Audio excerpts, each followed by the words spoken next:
bit, okay? You can't have it louder. They can't hear me. If you have it too loud, I'm gonna have to send you up front, okay? About here, okay?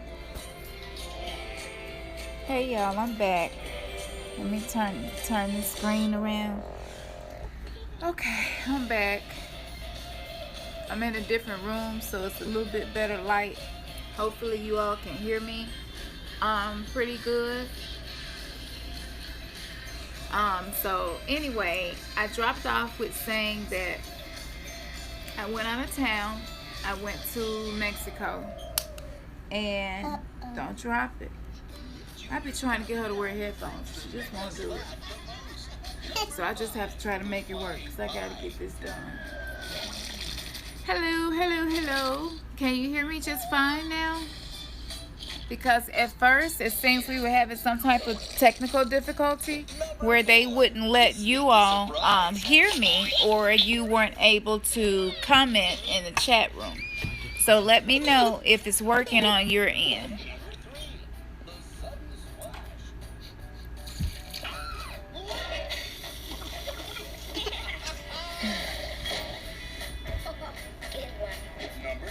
No response. Can you hear me? Give me some hearts if you can hear me. If you can't answer me with text, give me some hearts letting me know you hear me.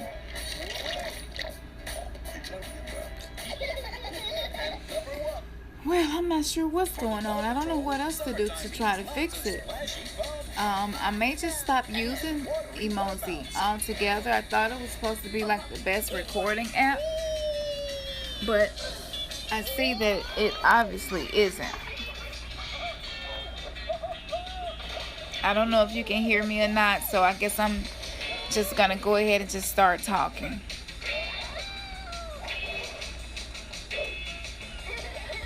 Okay, so I really don't understand what's going on. Are you able to tell me if you can hear me? If you don't respond, then that's the answer. It means you can't hear me, or it means you can't respond. 0 points for splashing the judge. Maybe I can bring them over to Periscope. I may just have to do the live video on Periscope. So if you all watch this later, it's not hard to create a Periscope. Just use your Facebook information. It gives you that option, and we can have our live vid. Be quiet. Be quiet. You're too loud, okay? Hold on. Baby, you're too loud. I think I'm going to go to Periscope. I'm sorry. I was trying to help my baby. I think I'm going to go to Periscope and try to do this since I'm having such a hard time. I'm so sorry, y'all. I hate this. I hate when I can't figure out how to make something work. I just hate this. Because I have some really, really good information. I know that I say that all the time, but I really do have some really good information. So I'm going to see what I can do on my end to fix the technical difficulties and jump back on. But if you don't have a Periscope, please, please, please go get one. Go sign up real quick and get one. All you'll have to do is find my name, search for my name. I keep my Periscope under my name, Canson, and go up there and search it, and it should pop up. I can see and hear you. Oh, great. Thank you, Ofadi Maji. Ofadi Maji, I guess that's right. Thank you so much for telling me that. I was about to like completely ditch. I was about to completely ditch them. No. It's too loud. Mommy can't do her video if you have your iPad up too loud. It's okay. You can watch it right there, okay? All right? I'm sorry, y'all. There's this little one right here. She's such a busybody. Okay, so since you can see and hear me, I'm going to go ahead and get started. I didn't expect many people to jump on here live, even though it's late, kind of late at night and everything. What, you want it up there? Okay. You up under the cover? Get it. Get your iPad. Get it. I'll come up there in a minute. Let me finish my video, okay? Get your iPad. I'm going to come up there in a second, okay? Okay, I'm sorry. Yeah, so sickle cell. This is what I wanted to talk about. I went on a cruise, and I went on the cruise with Amy. Amy actually was the one that said, hey, let's all go on a cruise together. And so I said, okay, this seems to be a fairly uncharted territory. There may be a few people out there, but not many. So maybe I can begin to document my experience in whatever city or country I'm in and how it affected my body. And hopefully that can be kind of used by others, so they'll have an idea of what to wear, what to bring. So they'll have an idea mentally what to be prepared to deal with. You know, what's the hospitals like there? All of those things. You want your iPad? Okay, 1 second. Give me 1 second, y'all. Kalani, you make stuff so difficult, baby. Oh my goodness. Okay, I'm sorry, y'all, but we're gonna get this done, and I might just have to do it without my notes. Okay. So as I was saying, when we got to Mexico and the elevation was definitely higher than here in Memphis. I could feel it in my body, and I wouldn't say it sent me into a crisis, but it was just, I was achy. My bones were achy because my illness got out of hand. It was difficult to control the illness, and I ended up on PCA pumps and IV pumps at home, doing it all myself. So I did try. I stayed in school for a little while longer, and I just couldn't deal with it. So the professor actually turned me in to the disability services, told them I have a student and she's very ill. I can tell when she comes into class. Sometimes she's late, very few. Sometimes she doesn't come at all, but she'll always leave a note letting me know what's going on. But I just can't, I just think that she doesn't need to be in school right now. And because all the professors agreed, I was put out of school. Yeah, I know, bummer. I was depressed about this for a while, didn't know what to do. I knew I did not want to be poor. I never wanted to be the person that I have to live on the government or anything like that. Doctor, so that you could actually have a conversation on a level that he would with one of his colleagues, okay? But just about your disease. And it's perfect that you do that because that can save you. Okay, second thing. The doctor sometimes gets offended if you begin showing him information from the National Institute of Blood and Heart. If you begin showing information, the latest research on sickle cell anemia, things like that. Sometimes they get offended and they get prideful and arrogant and just everything, and they begin to be really mean to you. Stay calm, and I know it's easier said than done, but stay calm. And this is what you have to remember, especially if you are a believer.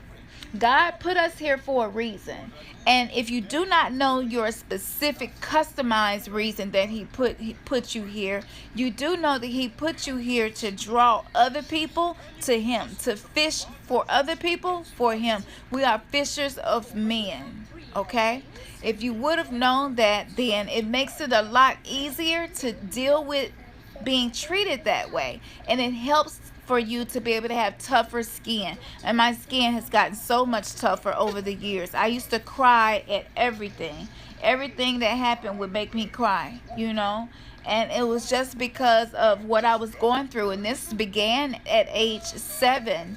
I didn't start getting mistreated until age 13, 14 maybe.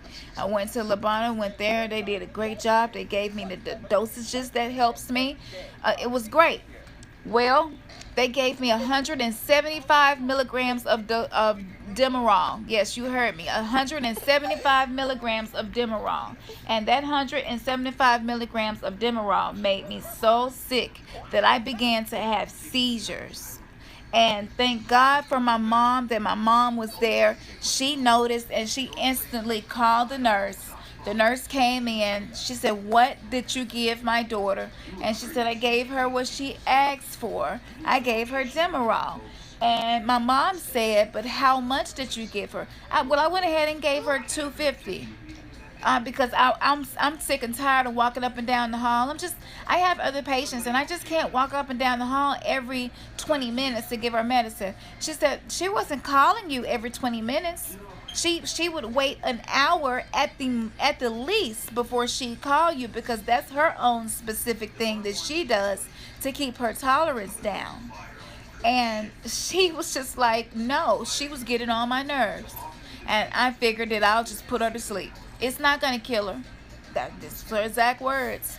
Of course, we called lawyers and stuff, and because I ended up in ICU for about a week or so, and had to take physical therapy and learn to talk and walk and all kinds of stuff to make sure I was okay.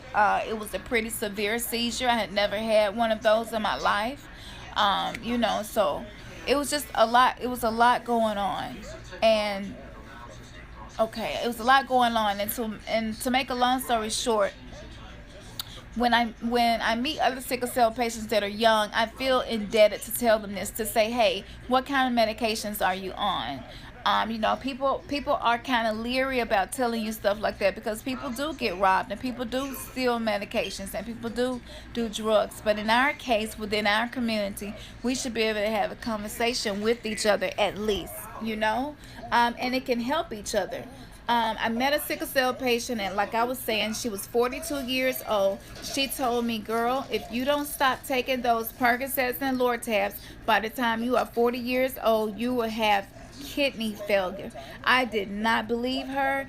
After all the doctors I've had, no doctor had ever told me that, and that is so very true. And even while I was on the cruise, I noticed that they were I just noticed. I noticed because one guy, they didn't let him keep his medicines. They're trained to use chemicals to make you better. And I don't think it takes a rocket scientist to see you got chemicals on one hand, and you got natural herbs on the other. Which one would you use? Would you want to use the herbs, y'all? So I said a lot of sickle cell patients would like to use herbs, but they probably don't know how. It's probably expensive. They don't know anybody who's been taking them where they can say, this is what this did to me, or this is how I felt. We need that. And so I decided to let myself be the guinea pig, and I try anything one time. And I first started off, everyone was trying to get me to start off with ExoFlow or something like that, EvoFlow or ExoFlow.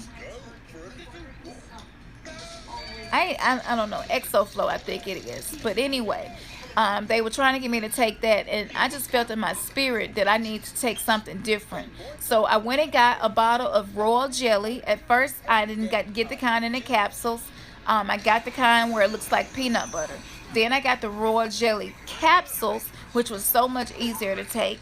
And then I got royal, what is it called? I got coconut oil, and I eat a spoon of it. It's antibiotic, antiviral, antibacterial. And I also started using, let's see, alkaline water. Those were the top things that I began doing to take back control over my body. Anyway, my baby's so adorable. And so I took all of those things.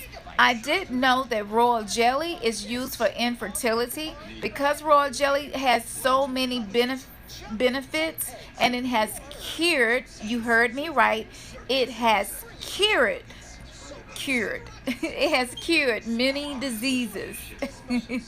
That's a hard word for me. I'm just so country, I guess. And so, but it also can make it easy for you to get pregnant. And so that's how I ended up having another baby, because I didn't know. I was extremely fertile, and I was producing way more eggs, and if you think about it, the royal jelly comes from the queen bee. Okay, that's the drones use royal jelly to feed the queen bee, okay? And so you could imagine the properties that it has in your body, and the way your body will metabolize it and everything is really good for you. So those are some of the top things you all can try, and I would recommend you document it. Write down how you're feeling. If you go to the doctor and find out you have an infection, that is the perfect, one of the best times to start taking it. Our life expectancy was anywhere from 13, maybe 16. They only met a few that reached 18, 19, okay, back then. So because of that, their only concern was getting us better, getting us out of pain. No one was thinking about how would this affect you if you live to see 60. How will all these medications, what will happen to your body if you live to see 60 and you continue taking these medications, okay? Nobody talks to us about that. So I went and talked to the head guy on the ship, and I asked him, do you have a doctor? This was during a cruise. Do you have a doctor on the cruise? And if I get sick, is he capable of treating my sickle cell anemia crises? Hello, hey Mo, how are you? I just love when y'all chime in. Y'all just so sweet, I tell you. I got some sweet people on here. You all are why I do what I do. So listen, so the doctor, he didn't know much about it. Okay, this is on the cruise. So then I went to the Chinese medicine doctor on the cruise. The Chinese medicine doctor basically told me everything I already know. Okay. I told her some things about the disease that she did not know about. It went right over her head. Okay. And the strength really doesn't make a difference. It can, but the stronger the oxycontin portion, codone in the pill, sometimes the more acetaminophen is in there. Hey Miss Nay, how are you? I'm not sure who you are. I don't know how to find you all, because on Periscope I can click on it and find you, but on here I can't do that. So I'm just going to take screenshots and then look for you all on YouTube or something. I assume you all are watching me through YouTube.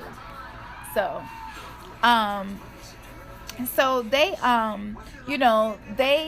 they don't tell us these things. And so now it has to shift. Now this is what needs to happen. Okay, I hope that a doctor is watching this, or a nurse, or someone married to a doctor, or maybe your dad is a physician or something. Please pass this on. But this is what has to happen. The energy placed into, and money placed into sickle cell needs to switch to where it has been before. It needs to be, how can we give these people a good quality of life? Oh, wow. Okay. Sickle cell is a very interesting disease, and I think everyone should know about it, because it's not just black people, and that's a myth, and that's something else I want to tackle. But now the focus needs to be, okay, we have been giving these people narcotics, very strong narcotics, for since they were born as a baby. Now there are things happening to their bodies because of the narcotics, because of the blood transfusions, because of the boluses of IV fluids, because of the surgeries we have performed, because of the procedures we have to perform on them. What happens when that person exceeds the age limitation we gave them? My age limitation was 13 years old. So when I lived to see this age, the doctors were amazed, but at the same time, they didn't know what to do about what I just said to you. We have to find a way to combat the side effects of the medication. I can't just go cold turkey. No sickle cell patient can go cold turkey. That's not an option. Walking down off the medication is an option. But walking down to what? So I just think that Hold on, let me read this.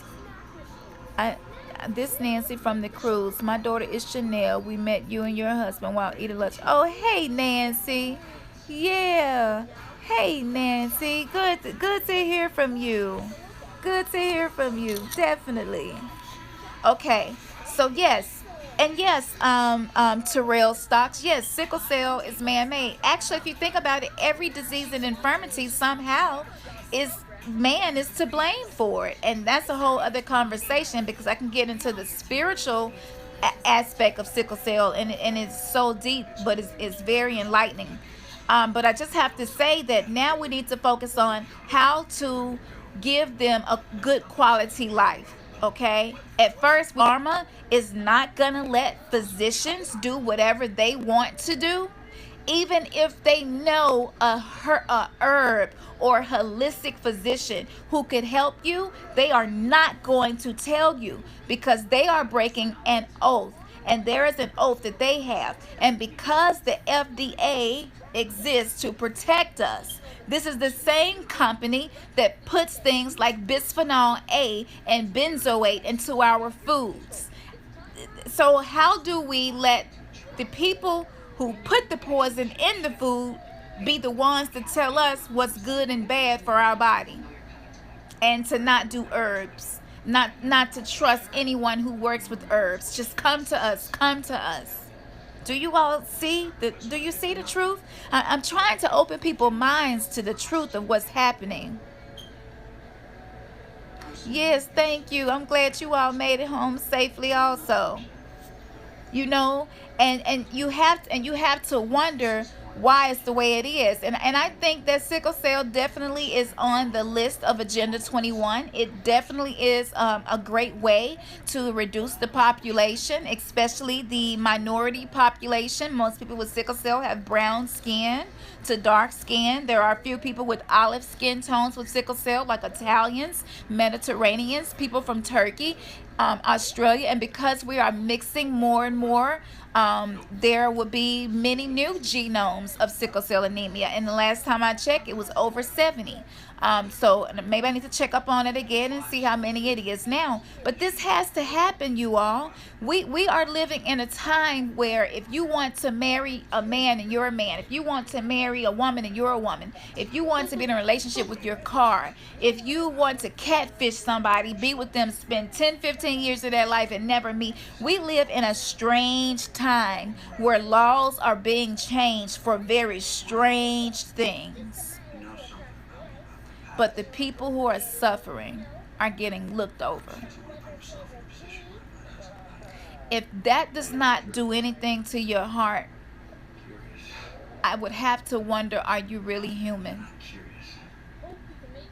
And I know that I can come on here and I can put my smile on and paint my face, as my grandmama would say, and just be funny and just hilarious and laughing and talking and lighthearted. But this isn't how I'm really feeling. I've been really feeling really bad off and on. The heat has had me sick. And so because we traveled and because my body has entered and exited so many different climates, and I'm just talking about temperature right now, okay? I'm talking about temperature, the humidity, the barometer pressure, and the altitude elevation. All of those things affect our body. And if sickle cell is a blood disease, and we know that blood is really mostly water, our body is mostly water.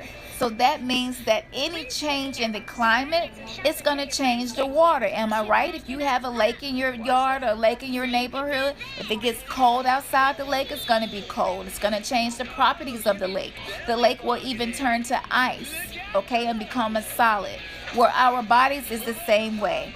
So I knew that the trip would be stressful on my body, but it's definitely worth me doing it anyway, and I did. Yes, it's bad that it's that way with the food, but you can't trust anything anymore. That's right. That's right. You have to, indeed. Yes, that's right. And no, you can't trust the food anymore. Hi, Tyree. Carter, I'm great. I'm blessed. I'm blessed. Glad to be talking to you all. And I'm going to start taking some questions in just a moment too. So if you have some, just hold them for about 5 minutes. I'm going to get these last few thoughts out, and you can give me any questions that you have. But I have to say, I was a little discouraged about that, knowing that the cruise did not have certain things in place for us that we may need, that the doctor wasn't really knowledgeable about it. She recommended that I do acupuncture, which was $150, and I had just completed a bamboo and stone massage, which was $150, and she had a box of some powder to put in my bath water. I think it was called Elementals, and that was another about $120. And I know that's how they make their money, and it's okay. All of us have to make a living. But this is the sad thing about it. The sad thing about it is I really believe that those medicines, or those herbs, I'm sorry, would help me so much that I wouldn't need my medicine. But because I cannot afford it, I couldn't get it. And so this is the dilemma. So when you go to the hospital, when I go to the hospital and many others, the doctors make you feel as if it was something you did wrong to cause you to go into crises in the first place. And because of that, it's like, well, you're not at the top of my priority list right now to help you. I have a young lady, I've been told this before. I have a young lady down the hall. She has been having chest pain all day. Her blood pressure is through the roof. I am going to go and take care of her, make sure she's okay first, and I will deal with you later. I have had doctors tell me that time and time again. And so the reason that I started doing this is because I want people to be motivated to get up and do the same thing, or even something else bigger and something different. This battle does not belong to one person. This battle belongs to humanity as a whole, if we are truly humans. And for those of you who don't have sickle cell anemia, maybe you don't have any diseases, to much is given, much required. You are required to use your health to be a blessing to someone else. That is a requirement of you. That is the thing called life. That is the thing that we know of talking about, karma. It's going to come back around. We know these things. We know some people call it the law of reciprocity. You reap what you sow. We know these things, okay? And so I have to do this, and I have to be honest, and I have to let myself be put out there. This is very dangerous what I'm doing, because this could make doctors not want to deal with me. This could make doctors say, hey, look, you're exposing things that shouldn't be exposed, and you're sharing information with people. And I could lose my doctor, and I've kind of been in a situation like that before, and but this is how important you all are to me. Anybody suffering, this is so important to me. So I wanted to give those top things for you to live. There are things that we are doing wrong that are leading us to our deathbed much sooner than we have to go. And if you missed it, if you just jumped in, that number one thing would be to decrease the amount of acetaminophen you are taking. That stays in your liver forever. It does not leave. Okay? And if you have been taking something with acetaminophen in it for 15, 20 years plus, even more, 10 years is even too much. And if you don't believe me, Google Tylenol lawsuits, or Google Tylenol acetaminophen lawsuits liver damage. There are people who had only taken Tylenol for a few weeks and ended up on the liver transplant list. And we know when black people get on the liver transplant list, it usually takes a lot longer. Here in Tennessee, it's usually 3 years, but I know people who have waited much longer. And I also know people of other races who didn't have to wait at all. If your dad is a doctor, if your dad is a director of a hospital, you're blessed. And he's probably going to be able to pull some strings that you don't have to wait. That's just the world we live in, It's just the world that we live in. And so if you can avoid putting yourself in that position, that would be the best thing to do, is to be proactive. So I no longer take any Tylenol. Tylenol destroys the liver. Sickle cell already destroys the organs. And so we have to protect our organs as much as possible. The next thing that I would say is high on the list to live. If you smoke, or if anybody around you smoke, get away, get away. It like you're running for your life. Yes, do that. If they love you, they would decrease smoking around you. You can figure out a way where both of you can be happy, and that person can have their cigarettes, and you can have your health. That has to be done. It's not something you need to be nice about. It's not something you need to be mean or rude about. That's just what it is, and that's what it needs to be, and you should not be breathing that in. Secondhand smoke has been proven to be actually more dangerous than firsthand smoke, and that makes sense because when a human being breathes out, we breathe out carbon dioxide. And if sickle cell is an oxygen issue in the red blood cells, not being able to carry enough oxygen because they're shaped like boomerangs and C's instead of shaped like circles. If that is the case, it is common sense that putting carbon dioxide and all of the many chemicals in cigarettes inside of your lungs is going to take you to your grave sooner. So y'all, let's avoid that also. The next thing, sickle cell patients. We eat anything we want to eat when we want it. And I get it. I do it, and it is a battle every day. I feel like because I suffer so much and because I'm in so much pain, if eating this Twinkie is going to give me a moment of happiness, why should I be denied of that moment of happiness? Is that it? Is that the thought? Because I've had it. But what you have to do is say, you know what? I may be entitled to have some comfort from food, but I want to live and I want to be healthy. Oxytoxins. Um, am I saying that right? Oxytoxin. I think it is oxytocin. Yeah. But anyway, I'll make sure I'm pronouncing that right. But it's basically the hormone that you feel when you hold hands or hug or touch another human being. That warmness that you feel, that's what that hormone is. And so what happens is we're feeling that, and because you got so much pain in your body, you just crave something that's going to make you feel better momentarily. But you're going to have to pay for it in the end. And when I was depressed, I would say things like, well, I'm not going to live long anyway. The doctor said I wouldn't live past 13 anyway, so I might as well eat whatever I want. And then when I lived past 13, it was kind of like, oh, okay, well, at least I did live past 13, but I'm still going to eat whatever I want, do whatever I want, because I suffer. My life is already short. This is how bitter and how I felt, and I kept it secret and did not communicate it to anyone that I was feeling that way, but I was.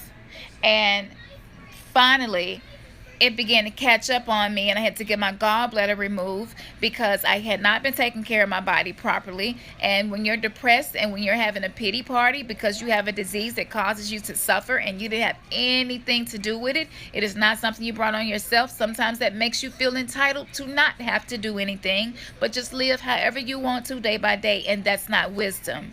That is very immature, and that is the mind of someone who is sick and needs to be healed, needs to be delivered from a spirit of depression. Depression is a spirit. I don't care what you believe or who you are. Feelings are spirits, okay? Spirits create feelings. And a spirit, a demonic spirit, can create so much anger inside of you where you will say something very, very damaging to someone else. And it can even go to the next level of actually physically harming someone. That's a very real thing. And that leads me into the next one. We got to pray. As MC Hammer said it best, just to make it today. We really do. We have to pray. We have to pray continually. Because sickle cell is more of a psychological disease than it is a mental disease. And I hope that a doctor, I hope that a nurse is watching this or will watch this. We need you. And when you hear the bad stories about us, and when we're mean, It's because we have suffered so much. And so charge it to our head and not to our hearts. Most sickle cell patients are really good people, really soft, kind hearted, warm people. But you got to think, when you're sick and you're in pain every day of your life, and when it's questioned, when no one believes you that you are feeling as bad as you really are, yes, you're going to have an edge to you.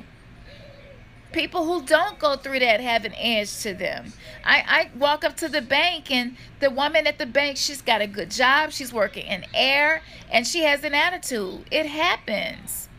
But don't treat us different because you didn't like the attitude that we had with you. Instead, understand, be compassionate, try to fix the problem, find the source of the problem, and then you will alleviate the attitude.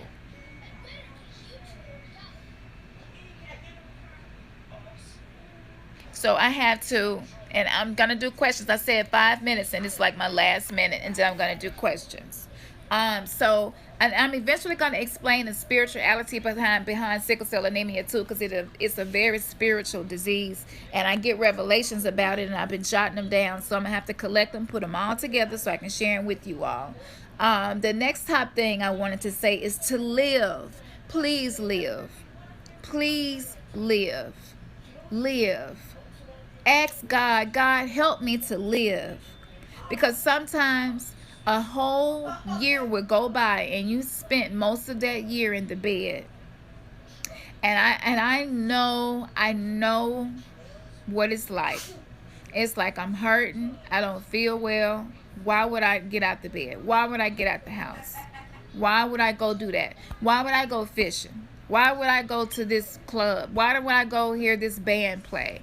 It's hot outside. I don't want to go into a crisis, so I'm just not gonna. It's cold in the movie theater. I don't want to go into a crisis, so I'm not gonna go to the movie theater. I understand it. I've been there, but you have to live.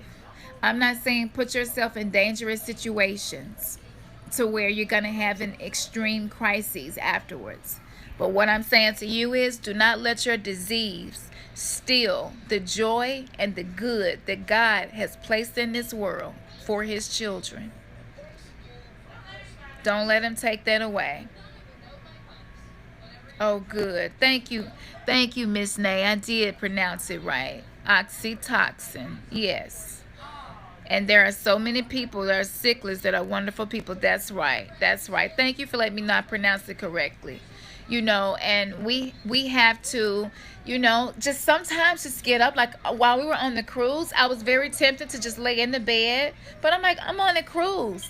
There are millions of things to do. I'm going to try to do every activity on this cruise. And I did that. Do you hear me? And it made me feel better. Yes, my legs were achy. Yes, my back was hurting. But my soul felt encouraged. I felt strong in the inside. And that's what you have to do. The Bible talks about a person with a sick body, and he talks about being able to bear that, and he says that someone that you have to be full of joy to bear a sick body. I need to go find that scripture, but he talked about that, and he talked about how a person who isn't like that could not bear being in a sick body. So be honored for who you are. It can be used for good. It doesn't have to be all bad. The next time you have a crisis, you have to go to the hospital and you're mistreated, it's okay to grab that person's hand or just make eye contact with them and say, hey, I know that you don't know me and I don't know you. And it seems that we are bumping heads, and I don't know why we're bumping heads, because I'm here for help and you're here to help me. You took the Hippocratic oath to help me, and so I trust you.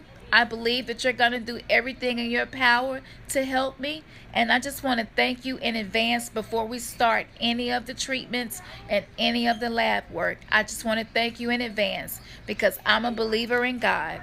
And my faith says that you thank him before he has blessed you. So I just want to thank you before the blessings come, because it's really from my Father. It's just through you. So I just want you to know I am important to him, and you are important to him, and that makes you important to me. I'm telling you, the mic will hit the floor. Do you hear me? Try it. Just let it come from your spirit. You may not remember every single word I said, and you can rewind this and play it back and write it down if you want to, but try it, and I promise you, it will change. You need to become a thermostat, okay? You set the atmosphere. We can't change the climate. We might could, but we don't need to be changing the climate. But you can change the atmosphere around you. Set the atmosphere to be an atmosphere in which you can heal. And if there is negativity by the doctor, do the same thing. Dr. So-and-so, make sure you say his name. I just want to thank you. Thank you for taking the time out to examine me and see what's wrong, you know. I appreciate you. I'm sure you have many other patients. I'm sure you're very overwhelmed and busy, but I want you to know that I appreciate you for trying to help me and find out what's going on with me and get it under control. I'm a child of God, and I believe in thanking people beforehand, and so I just want to thank you now for any and everything that you're about to do.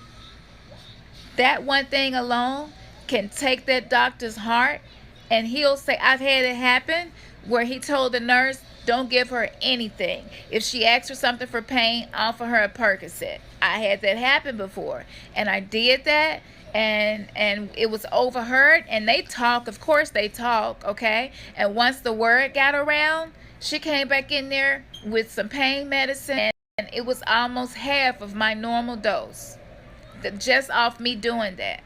This young lady needs you. She's really in pain. God will do that for you. God, that is what he do. Jesus sit at the right hand of the Father, and he plead on our behalf 24. Took a break from it when I had my baby. It was so much to learn all over again, and so I'm going to get back into it.